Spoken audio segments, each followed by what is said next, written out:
Hello everyone, welcome back to our channel. Today we have a delightful treat for you, a delicious homemade custard apple pudding. Into a blender, add some diced apples with some milk, blend it and keep it aside. Let's make the pudding. Into a pan, add some sugar and custard powder. Give it a mix and slowly add in milk. Give it a mix and break all the lumps from the custard powder. Into that, add the apple milkshake with the rest of the milk and mix it. Keep the flame on medium and continuously mix it till it becomes thick. Finally, add few drops of vanilla essence and mix it.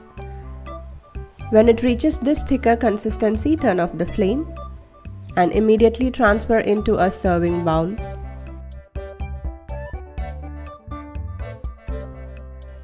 Refrigerate it for 1 to 2 hours. Meanwhile, let's make the caramelized apple toppings.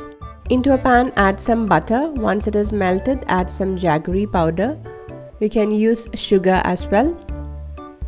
Add few teaspoons of water and melt the jaggery.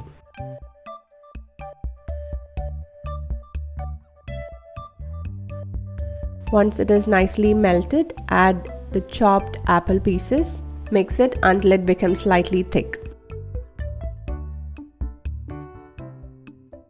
Finally, add some cinnamon powder and mix it. Turn off the flame and allow it to cool down.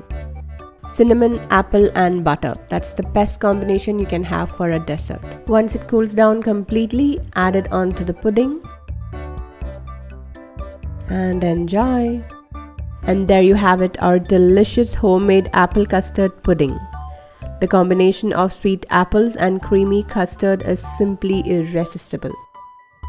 If you enjoyed this recipe, don't forget to like, share and subscribe. Thanks for joining us today and we'll see you next time.